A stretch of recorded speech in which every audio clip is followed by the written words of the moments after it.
Hey, sixth grade mathematicians. Here is the first IXL link that I want you to do. Remember, when you plot points, you start at the origin and you always go left or right and then up or down. Obviously here you're just going to be able to go right and up. So you start at the origin and we go right 4 and then up 4. And then it says, so that's where you want to start. Then it says you move up 5 units. So here we are at 4, 4, and we're going to go up 5 units. We're still at 4, so I'm going to type 4 in that space. We go up 5 units, 1, 2, 3, 4, 5. Well, 4 plus 5 is 9. Now we're at 4, 9. So you can move your cursor, but you can also just add 5 to that y value. You're not going to change the x value because you're starting here and you're going to go up from there. So you can add 5 to the y value and end up with 4, 9.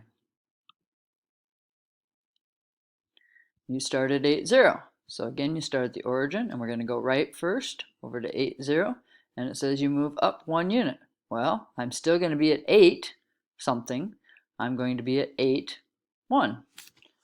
So there's my answer there. I think you can handle this, so I'm going to pause and then go to the next link. In this link, you're going to find the distance between 2 points, and they will give you those 2 points. You might want to notice that the x coordinates of each one are the same. Both of them, we would have gone to the right 6. The y coordinate of this one is 4, and the y coordinate of this one is 9. So we could subtract to find the distance between those 2 points. 9 minus 4 is 5. Or you can simply count 1, 2, 3, 4, 5 spaces between the two. Be careful that you move your cursor to count 1. Don't start here and say 1. 1, 2, 3, 4, 5.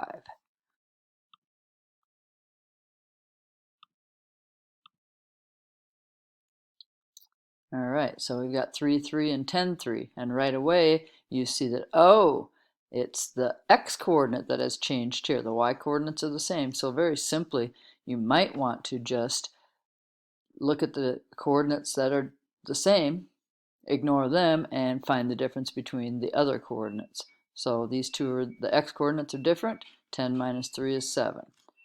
Otherwise, 1, 2, 3, 4, 5, 6, 7. I'll do one more here. Again, the y-coordinates are the same this time. The x-coordinates are the ones that are different. 1, 2, 3, 4, 5, 6, and 8 minus 2 is indeed 6. All right, and I'm going to pause and show you the next link. Like last week, you're going to have to come back to IXL a second day because you're going to do 5 each on those previous 2 links, and then you're going to do 10 on this link. This is the tougher link. You're going to do this probably after you do your lesson, I would suggest. You're trying to decide which one is the dependent variable and which one is the independent variable. Remember, dependent has to depend on something else. And most of the time,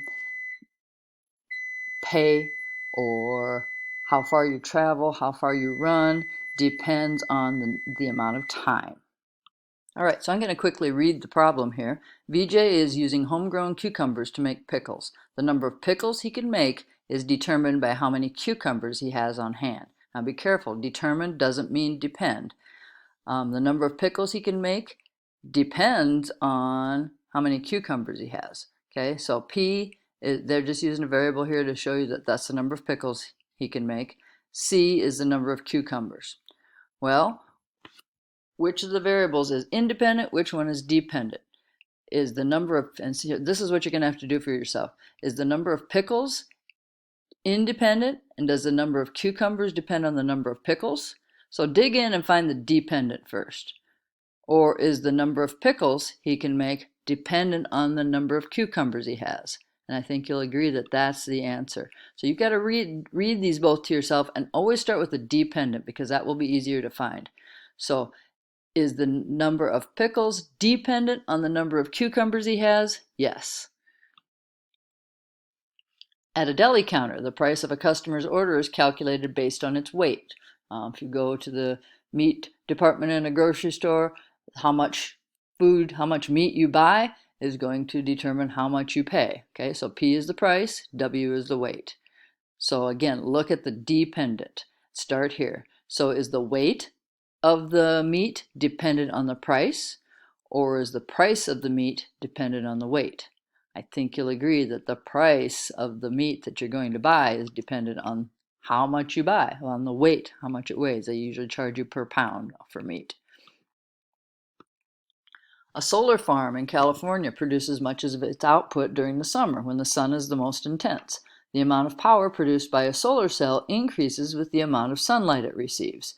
So P is the amount of power produced, S is the amount of sunlight received. So come in, I think they're always going to have dependent last. Look for dependent first. So is the amount of sunlight received dependent on the amount of power that is produced? Or is the amount of power that is produced dependent on the amount of sunlight? And I think you'll see as I read that if you do that for yourself, you'll start to understand it. And again, always look for dependent first. So I think you'll agree that the amount of power that is produced is dependent upon the amount of sunshine you're getting. Oops, I guess I didn't answer one. There we go. One more. Daryl is selling lemonade. The number of cups of lemonade he sells determines how much money he earns. Remember, determines and depend are kind of opposites. So C is the number of cups of lemonade he sells, and M is the amount of money he earns. And that one might be a little easier just because it's money. So come down here, look for dependent. So is the amount of money dependent on the amount of lemonade he sells, or is the amount of lemonade dependent upon the amount of money he makes? Aha! The money he makes depends on how much he sells, and that's always going to be the case when you're selling things. I'm going to do one. I'll stop there. So good luck. Again, start with dependent and ask yourself those questions. If you do that, you will have some success here.